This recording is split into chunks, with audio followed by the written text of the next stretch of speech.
Гледате Дневникот на Сител. Во студиото со вас, Валентин Николовски. Штувани гледачи, добро вечер. Во Централниот дневник на Сител ќе гледате.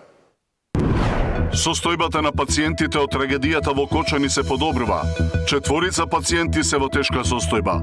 Продолжува испуштањето од болница и враќањето на тие што се лечат во странство. Во Штипската болница отворен центар за рехабилитација на повредените. Ќе се третираат со хидротерапии, електропроцедури и кинезитерапија. ВМРО ДПМН го менува законот за јавен ред и мир, со што се става ред во употребата на пиротехнички средства во затворен простор. СДСМ бара владата да ги поништи тендерите за анкети и оценка на медиумите и парите да ги пренамени за Кочани. Дуи се жали до Советот на Европа за селективна правда. Мони Сонг подпишале нова спогодба за висина на платите, на која голем број наставници реагираат на социјалните мрежи. За министерката и првиот човек на синдикатот, со новата спогодба само продолжува трендот на раст на платите. Зошто маркови кули во Прилеп не привлекуваат илјадници туристи? Зошто не се ставени под заштита на УНЕСКО? Што треба да се направи локалитетот да го добие приматот што го заслужува? Над 1000 мртви предизвика катастрофалниот земјотрес во Мјанмар. Мртви и многу повредени има и во Тајланд. За трагедијата во Кочанскиот клуб Пулс од противпожарен аспект во тема на денот разговарам со Владимир Симоновски, поранешен командир на Скопската противпожарна бригада и поранешен национален координатор за намалување на ризици од катастрофи и несреќи.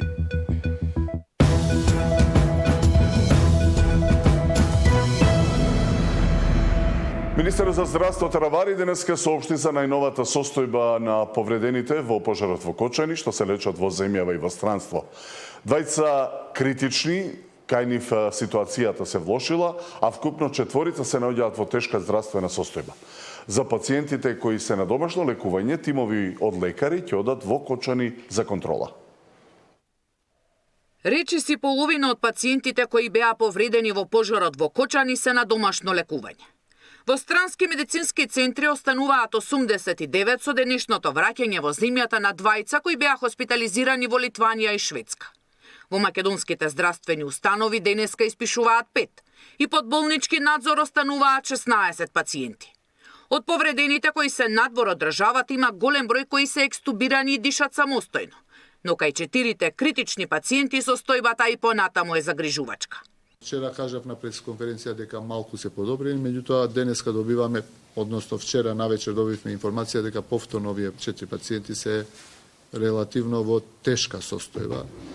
Така да ќе видиме, повторно ќе ве брифираме за се што добиваме како информација.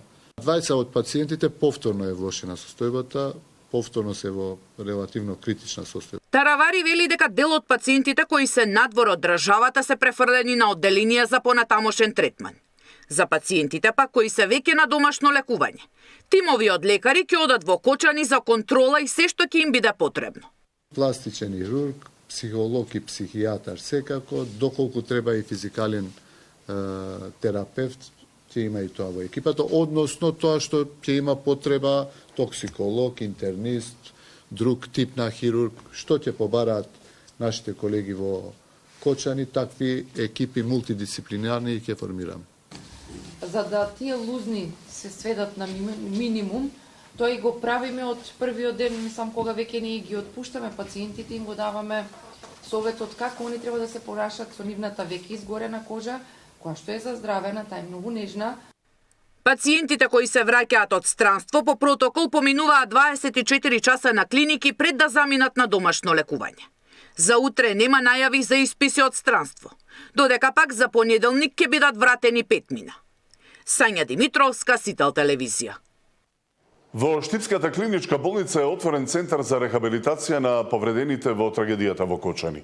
Со хидротерапија, електропроцедури и кинезитерапија ќе може полесно да се опорават од повредите. Одделот за физикална терапија, кој работи во состав на Штипската клиничка болница, подготви 50 болнички кревети за стационарно лекување на повредените во трагедијата во Кочани.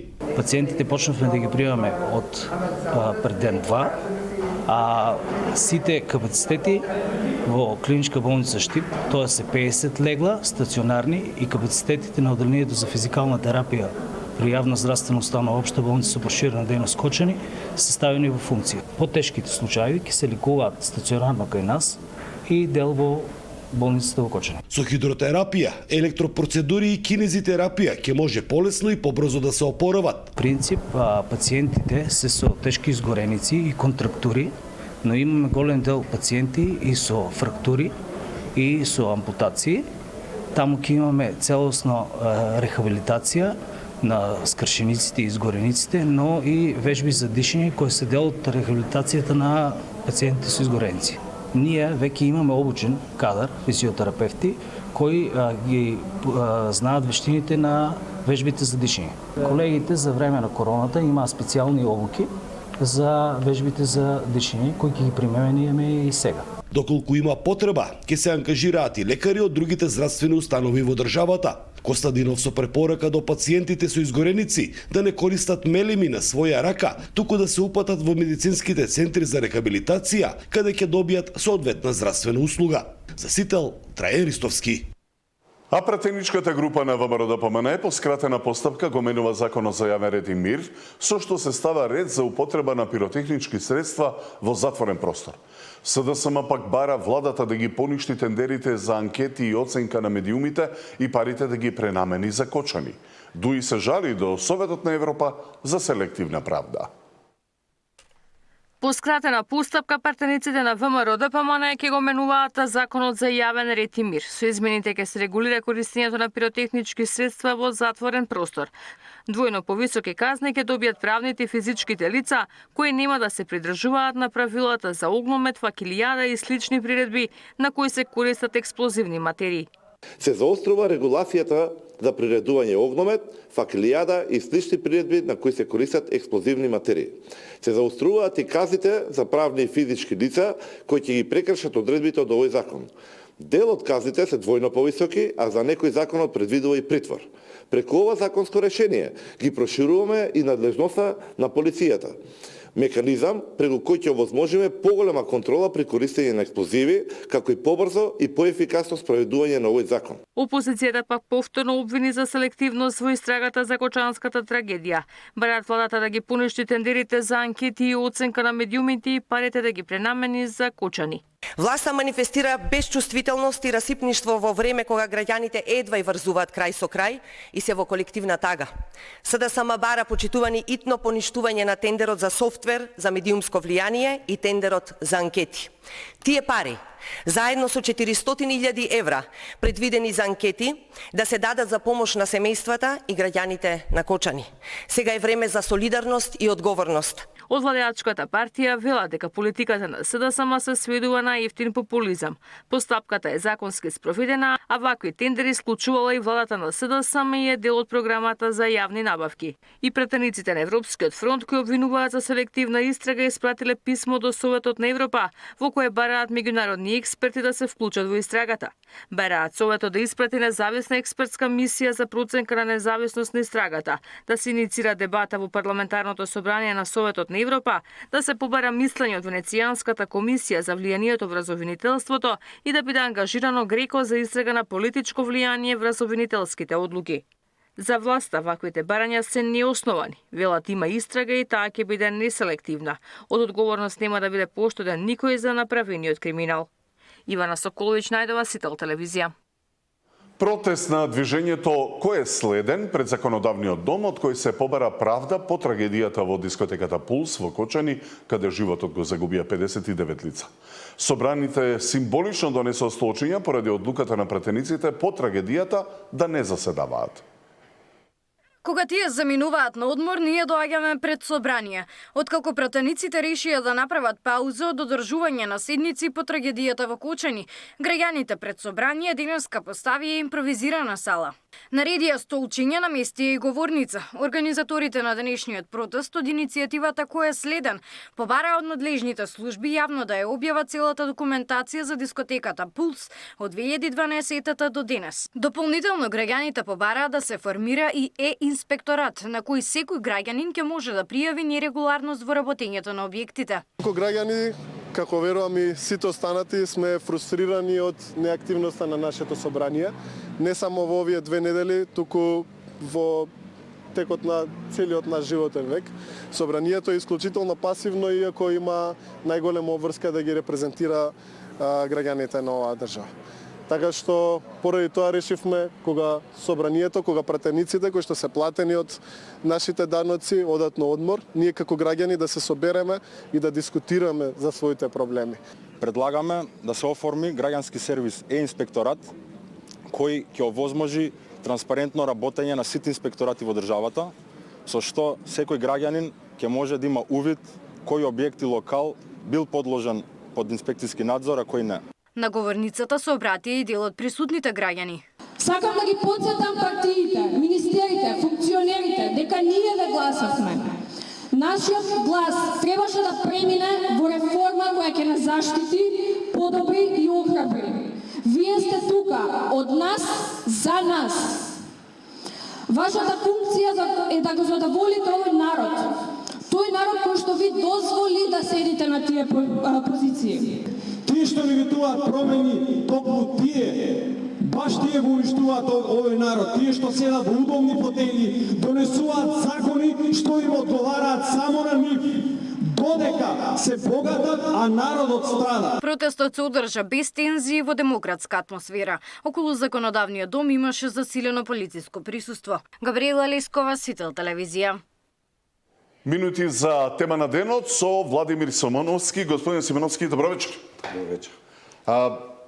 Кога ве најавив како поранешен командир на Скопската противпожарна бригада и поранешен национален координатор за имплементација на националната платформа за намалување на ризици од несреќи и катастрофи. Не сте веќе тоа во владата, да, после нема нов. И сега вака како ќе најавам еден толков долг наслов на едно тело, на една титула, дали трагедијата во дискотеката Пулс во Кочани има некаква врска со ова тело? Дали би ја опфатило ова тело како несреќа од такви размери? Па нема конкретно. Зошто? Затоа што националниот координатор во владата е за имплементација на таква платформа или на имплементација на платформа за спречување на кризи, несреќи и катастрофи. Во поглед на целата оваа проблематика, таа спаѓа во системот на заштита и спасување, кој што е повеќе слоен и повеќе проблематичен во овој период, во овие години, затоа што не е ни интегриран, не е ни доволно јасен и конкретен. Тој национален координатор ги има за право и услугите да работи со Обединените нации или со канцелариите на Обединените нации за ризици, несреќи и катастрофи, каде што се изготвуваат планови за интегриран систем за заштита од спасување, каде што се интегрира системот ЕН2, се интегрира рано предупредување. Че на постоечки планови и акциски функционира. Акциски планови, да. Добро, немаме таков акциски план и што би се случило доколку го имавме, на што би се повикали и каква би била помошта од таков национален координатор? Почнат е акцискиот план во 2018-2019 година, тука се уклучени повеќе институции, мислам дека се 6-7 министерства и повеќе и други институции во Република Македонија, значи збориме од Хидрометеоролошки завод, од ИСИС, сите институции кои што се набројани во тој акционен план. Акционниот план е доведен до период на 2023 година да застане затоа што нема одговори од некои институции, не се дадени соодветните одговори во акционниот план. И требаше да се изготви план и предлог за интегриран систем за кризен менеджмент или оно што го се најавуваат сега и што е изготвен тој план ланската година и предложен тогаш на техничкиот премиер. А што имаме пред добивки во целата ситуација, тоа е истото што го добивме од страна на Романија кој го активираше системот за здравствениот систем на Европската Унија и ги ја добивме таа помош за лечење на пациентите со изгоренци. Сега во оваа ситуација не може тој систем да помогне да дојде да изгаси пожар или да вакот, али ако имаме поголеми катастрофи, значи можеме да се активира системот да дојдат на испомош, да се дојдат сега експерти во случајот на истражувачката кај јавниот обвинител за истражувачки несреќи, да се види истражители да се побараат од Европската Унија ако има и ако треба. Значи тоа е тој систем кај што се уклучени сите. Ако земеме за пример, во 2015 е донесена Сендај рамката за 2030 година, според која што работи националниот координатор и според кој што треба да имплементира оваа рамка. во 2015 година системот е активиран само 9 пати. А во 2023 е активиран 230 пати системот. Од сите земји членки кои што се во Обединетите нации. Значи би помогнало и за превенирање и за санирање на последици на една ваква катастрофа како што беше. И ја гледаме одма и се гледа одма разликата на активирањето на системот во првата година и се гледа системот на активирање во 2023 година после функционирање на 8 години. Ајде да се вратиме сега на случајот. Според јавниот обвинител, дискотеката не исполнувала речиси ништо од пропишаните обврски за да поседува лиценца за работа, но и да се спречи пожар кој што однесе 59 животи, стотици млади луѓе се повредени. Според вашето се уште актуелно противпожарно искуство, што е клучно за да има толку многу жртви повредени во случајот? Па видите, повеќе фактори се овде променети. Значи овде имаме два фактора што ја ги гледам и ја ги ставам на разгледување и по оние анализи што ги слушам од другите чинители во оваа цела ситуација и од јавниот обвинител и од сите тие информации кои што ги добиваме од терен. Првиот фактор е техничката документација или тој административен дел. Самиот угостител или самиот инвеститор во инвестицијскиот фонд, во инвестицијската технолошката индустријска програма документација требало да поднесе елаборат за план за заштита и спасување од експлозивни материи и опасни материи. Тука тој е технички дел или административен дел и во вториот дел е превентивната мерка.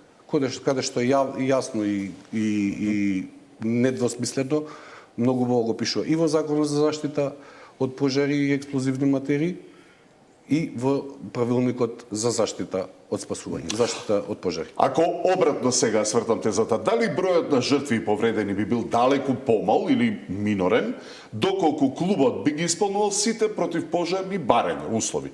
Дали најмалку, не знам, 4-5 противпожарни апарата, 2 излеза најмалку, пошироки од постоечките, кои што ги видовме. Аларм, противпожарни прскалки, слично. Оти видовме дека со противпожарниот апарат во она иницијална фаза на пожарот не успеа да го изгаснат. Ева, пак се вратиме на истото на онаа техничка документација на оној административен дел.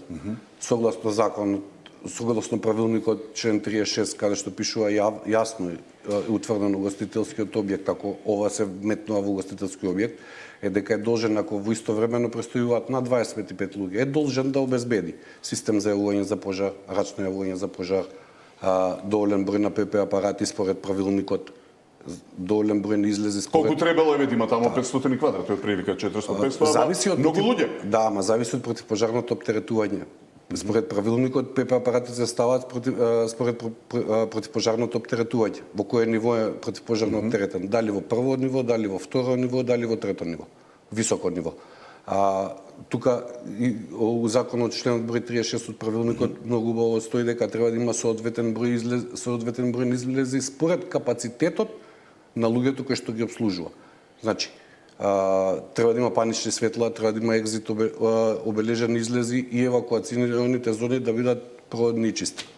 Значи, ништо немало од тоа се причините зашто... Тоа е првиот слој што го кажав у претходното прашање, дека е техничкиот дел или административниот дел. Сега, според вашето искуство, повторно, кои материјали од тие што гореле се најопасни и придонеле за изгореници и за задушување од она што се гледаше? Па, во неколку наврати го кажавме тоа, дека горе во самото реконструирање и реновирање во ланскиот период ставил горе некоја изолација од цунгер и го обложил со платно. Тоа е батерија која е во класа А, каде што развива голема концентрација на чад, развива голема висока температура. И последиците по она што го гледаме делот на кровот, каде што најверојатно има паднато дел од кровот врз посетителите кои што биле доле. А што е со тие испарувања на пластики што гореле, па и азбестните плочи? Па све се тоа причинители кои што доведуваат до поголема концентрација на јаглен моноксид и на побрзо дејство на загушување. Добро, сега се враќаме на прашањето како може инспекција да знае дали сопственикот употребува огноотпорни материјали, посебно кога себе видовме зад скриени, зад гипс картони и разни сценографии.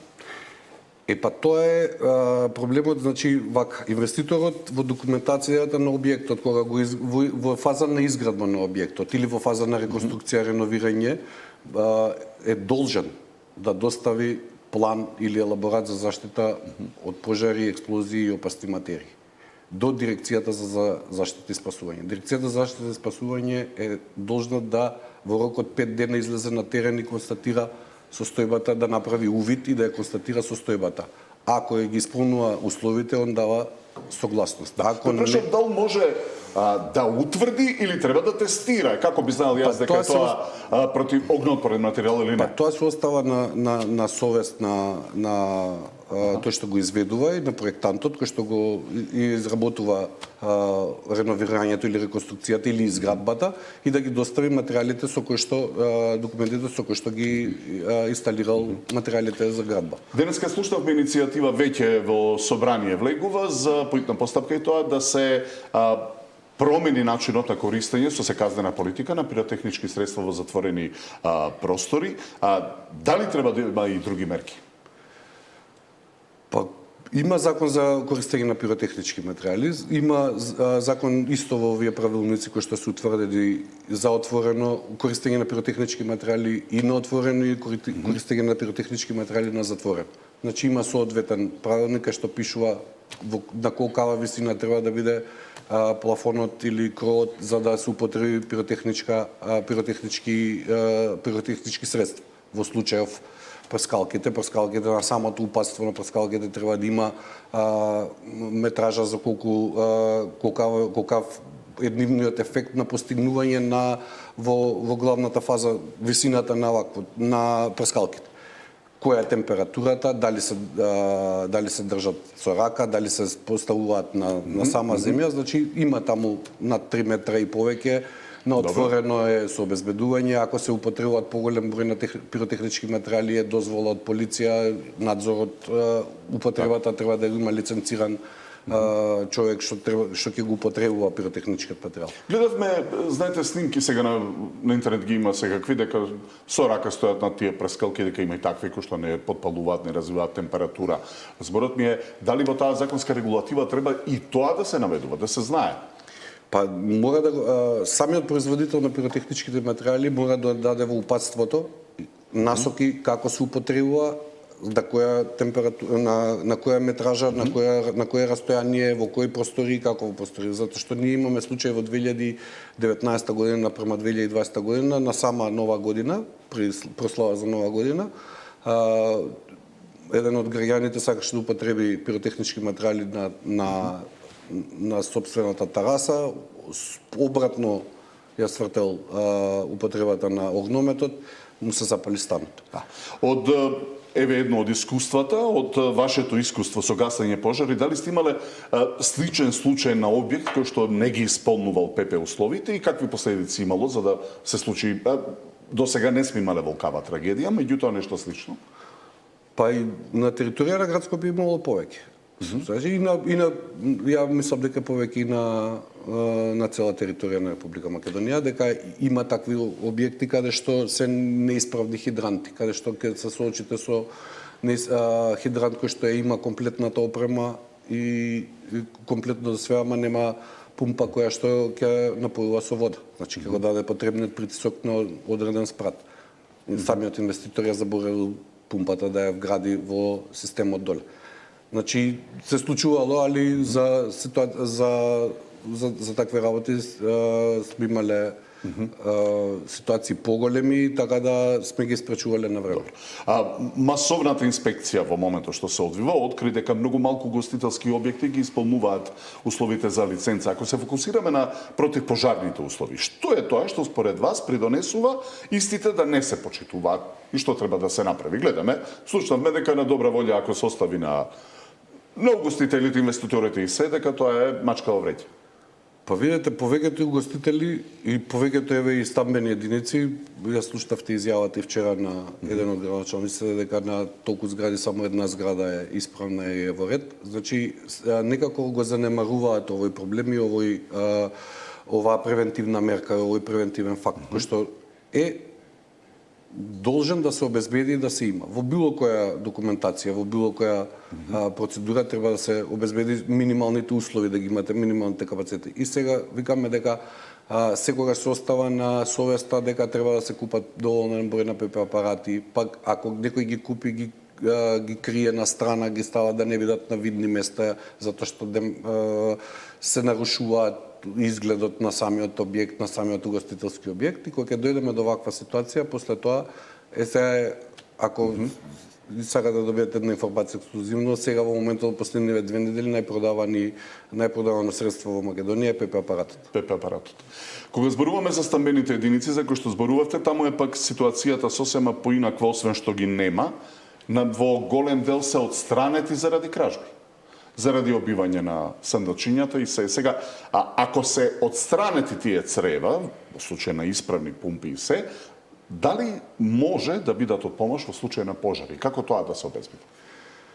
Па видите, све согласно е каде се отстранети. Значи имаме ситуација каде што сме случувале со стамбени објекти каде што домарот или домакинот или тој што управува со стамбената единица ги има тргнато на страна цревата и млазниците само поради тоа што да не бидат украдени или да не бидат обиени хидранските сандачиња. Има соодветна остава, ако е во можност ја отвара, ние ги подава цревата и ни ги дава цревата за користење, но сепак ја мислам дека свеста треба малце поише да работи, дека тоа не е за да се земе или дека ќе имате нека придобивка што ќе го земете цревото или ќе ја земете млазницата, само можете да направите штета на противпожарните единици кои доаѓаат на гасење или до ситуација која може да се соочи. Добро, да работеше свеста, веројатно немаше да имаме ни толку ни жртви ни повредени, но не и се ви благодарам што бевте гостин во тема на денот во Дневникот на Сите. Фала. Мони Сонг подпишале нова спогодба за висина на платите, на која голем број наставници реагираат на социјалните мрежи. За министерката и првиот човек на синдикатот, со новата спогодба само продолжува трендот на раст на платите. Зошто маркови кули во Прилеп не привлекуваат илјадници туристи? Зошто не се ставени под заштита на УНЕСКО? Што треба да се направи локалитетот да го добие приматот што го заслужува?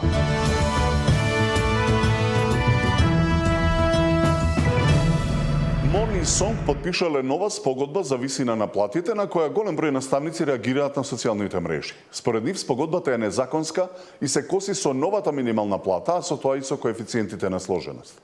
Министерката Јаневска вели дека тоа се шпекулации и дека се работи за спогодбата за покачување на плата, подпишана уште лани, кога со Сонг е договорено во следните 4 години да има континуирано зголемување на процентот на платата на сите вработени во училиштата. На иста линија и првиот човек на Сонг, Неделков, тврди дека само со новата спогодба само продолжува трендот на раст на платите. Министерството за образование и Сонг подпишаа нова спогодба за раст на платите. Најниската плата за најнискиот степен на сложеност на вработените во основните училишта изнесува 22.745 денари, пишува во документот. Дел од просветните работници незадоволни на социјалните мрежи велат ова е бруто износ, што нето би изнесувало 15.250 денари. Министерството за образование, доколку го почитува колективниот договор и законот за минимална плата, и Сонг да ги почитуваше законите и да се грижеше за просветните работници, ќе ја утврдеа за основица минималната плата на државно ниво, која е во висина од 33.352 денари во бруто износ или 22.567 денари во нето износ. Со непочитување на колективните договори и законот за минимална плата, платата на просветните работници е скратена за 1/3, пишуваат на социјалните мрежи. Според министерката за образование, ова е шпекулација. Јаневска вели спогодбата за покачување на плата е подпишана уште лани, кога со Сонг договоривме дека континуирано во следните 4 години ќе има зголемување на процентот на платата на сите вработени во училиштата. Оваа година идентичната спогодба ја подпишавме повторно, за да може да се исплати мартовската плата во април со покачени 7%. Точно е дека одредена група вработени во училиштата имаат коефициент на минимална плата. Тие никогаш не лани преклани не добивале 15.000 денари плата, И во изминатите години тие добивале минималната плата и се однесува на општ работник, на садомијачка, значи на оние кои се навистина најнискиот коефициент на сложеност на работа. И оваа година тие ќе ја добијат за гарантираната минимална плата, што значи ќе има разлика од претходната за гарантирана минимална плата до оваа, тоест ќе го добијат тоа покачување. Сите останати ќе ти добијат според коефициент на сложеност на работа како и секоја година. На иста линија и првиот човек на СОНК, Неделков, тврди дека со новата спогодба само продолжува трендот на раст на платите. Се спекулира дека се оштетени, како што и вие споменавте, просветните работници, апсолутно не е точно. Еден наставник со зголемување од 7% ќе добие зголемување некаде околу 2.500 денари на сметка на вработените во јавниот сектор, каде што тамо се оштетени, линеарно им се зголемува платата 2.800 денари. Ова се дефинитивно смислени шпекулации да се поттикнува членството на незадоволство во однос на спогодбите и работењето на СОНК, се со цел одчленување и прелевање во некој друг синдикат. МОН и СОНК лани договорија постојан раст на платите за 4 години за вкупно 46%.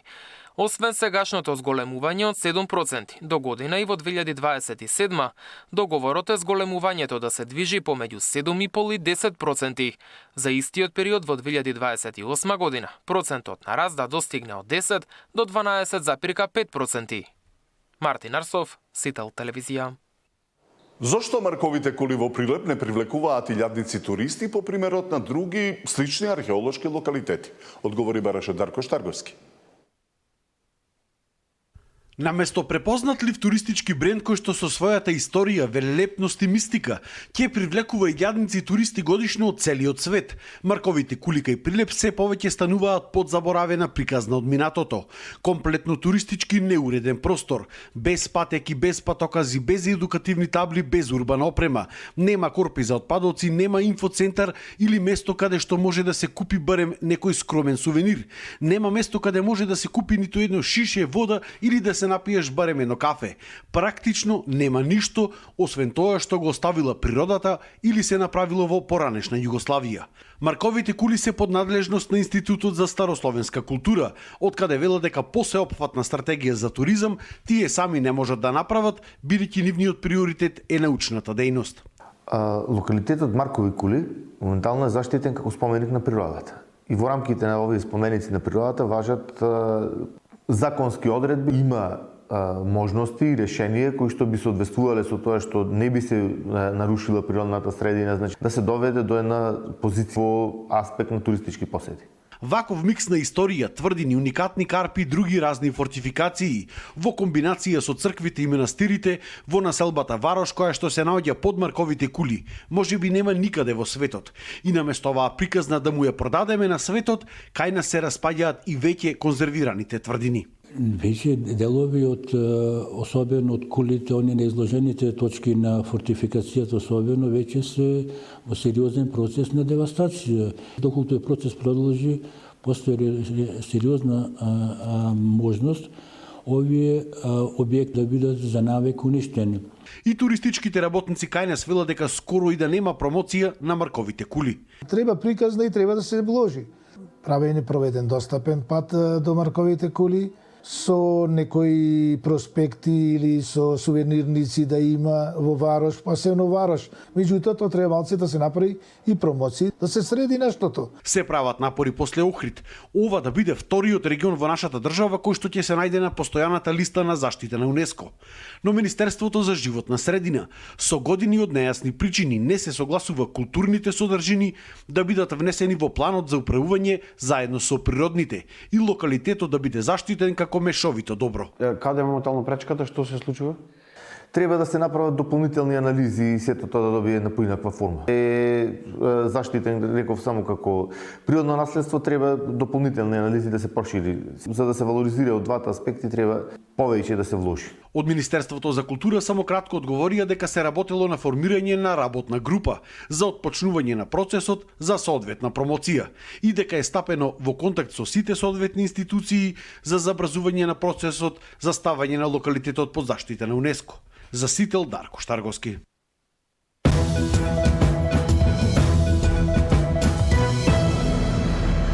Според последните информации